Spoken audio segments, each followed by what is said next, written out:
আসসালামু আলাইকুম রহমতুল্লাহি ওবরাকাতুহ। দেশ এবং প্রবাসে যে যেখান থেকে আমার এই ভিডিওটি দেখছেন সবাইকে জানাই আমার পক্ষ থেকে আন্তরিক শুভেচ্ছা অভিনন্দন। উসমান হাদিকে হত্যা করে আওয়ামী লীগ সবথেকে বড় একটি ভুল করেছে। কেন?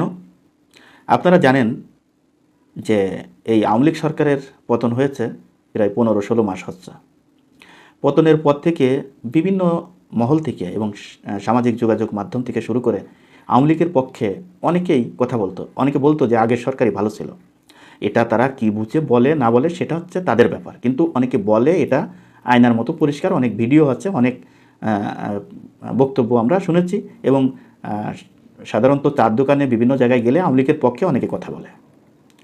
এখন আওয়ামী লীগের পক্ষে যে সাপোর্ট তৈরি হয়েছিল এবং আওয়ামী লীগের পক্ষে কথা বলা শুরু হয়েছিল, এই কথা বলতে বলতেই তো একটা সময় আওয়ামী লীগের জনপ্রিয়তা বাড়বে। তো সেটা 10 বছর পরে হোক, 15 বছর পরে হোক, 20 বছর পরে হোক, 30 বছর পরে হোক, একটা সময় তো তাদের জনপ্রিয়তা যদি আকাশচুম্বী হয় তখন তো তাদেরকে কেউ ঠেকায় রাখতে পারবে না। তাদেরকে তো তখন মানুষ রাজনীতি করার সুযোগ না দিলে রাস্তায় আন্দোলন করবে, আওয়ামী লীগের সমর্থকরা রাস্তা অবরোধ করবে, হরতাল করবে, সরকারকে অকার্যকর করবে। এভাবে আন্দোলন সংগ্রামের মধ্য দিয়ে আবার আওয়ামী লীগ দেখা যাচ্ছে ক্ষমতায় আসতেও পারে। এই একটা মানুষের চিন্তাভাবনা কিন্তু ছিল। তো যখন এই উসমান হাদিকে তারা গুলি করে হত্যা করেছে, ঠিক তখনই এই আওয়ামী লীগের প্রতি মানুষের যে ভালোবাসা ছিল সেই ভালোবাসাটা এখন আর নাই। কেন নাই? মানুষ মনে করেছিল যে আওয়ামী লীগ হয়তোবা নির্যাতনের শিকার হচ্ছে, নিপীড়নের শিকার হচ্ছে, তাদের প্রতি একটু মায়া মহব্বত মানুষের আস্তে আস্তে কেমনই বাড়ছিল।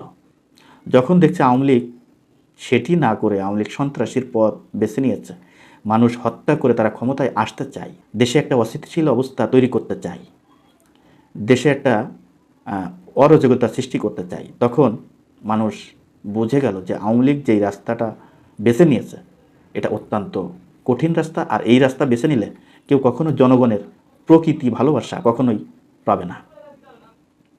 তো অতএব এই আওয়ামী লীগকে এখন সারা বিশ্বে একটা সন্ত্রাসী সংগঠন হিসেবে এই পরিচিতি পাওয়াছে এই ফয়সাল। জানি না সে কার কথা মতো, অনেক নিউজে উঠে এসেছে অনেক তথ্য। কেউ বলছে শেখ হাসিনার নির্দেশে, কেউ বলছে শাহীন চেয়ারম্যান, কেরানীগঞ্জের শাহীন চেয়ারম্যানের নির্দেশে কয়েকশো কোটি টাকা এখানে বরাদ্দ করা হয়েছে। তো এখন কথা হচ্ছে যে এই কাজগুলো করে আওয়ামী লীগ যেমন তার জীবনের তাদের যে অস্তিত্ব সেটি হারালো, আর এই কাজটা করার পর তেমনি এই ফয়সাল তার জীবনের সবথেকে বড় ভুল করলো। তার জন্য তার পরিবার, তার মা, তার বাবা, তার বোন, তার বান্ধবী সবাই এখন জেলখানায়। তো একটা ছেলের জন্য যদি তার মা বাবা যদি জেল খাটে, এর থেকে ওই ছেলের জন্য দুঃখজনক আর কিছু হতে পারে না। জন্মদাতা পিতামাতা যদি ছেলের জন্য জেল খাটতে হয়, এর থেকে কষ্টের এই পৃথিবীতে আর কিছু হতে পারে না। হয়তোবা ফয়সাল হাড়ে হাড়ে টের পাচ্ছে, সে হয়তোবা এখন চিন্তা করছে যে আমাকে যদি জেলখানায়ও যেতে হতো, আমার যদি ফাঁসিও হতো, তারপরেও আমার মা বাপ, আমার আত্মীয় স্বজন, আমার ভাই বন্ধু, আমার বউ পরিবার সবাই অন্তত তারা কিছুদিন আমার জন্য কান্নাকাটি করে তারা আবার তাদের মতো চলাফেরা করতে পারত। তা সেই কাজটা না করে সে চরম একটা ভুল করেছে, যে এই টাকার বিনিময়ে এই হাদিকে হত্যা করে। আর সবচেয়ে বড় ভুল করেছে এই দেশ থেকে সে পালিয়ে গিয়া।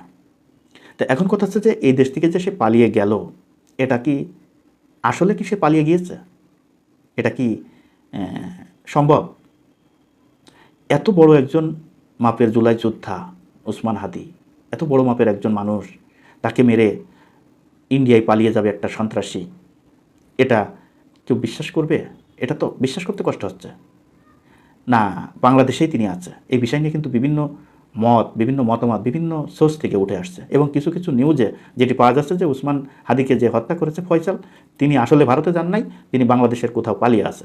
এখন জানি না, বাংলাদেশে কোথাও যদি পালিয়ে থাকে গ্রেপ্তার অবশ্যই হবে তিনি, আজ না হোক কাল। কিন্তু আসলে যে সে ভারতে গেছে এটা আমারও বিশ্বাস করতে কষ্ট হচ্ছে। কারণ একটা অপরাধী ভারতে পালাই যাইতে গেলেও তার ঢাকা থেকে তার যদি পালাইয়ে যেতে হয় তাও 5-6 ঘন্টা সময় লাগে। আর এত বড় অপরাধী 5-6 ঘন্টা সময় নিয়ে যে ভারতে পালিয়ে গেছে, এটা কিভাবে সম্ভব?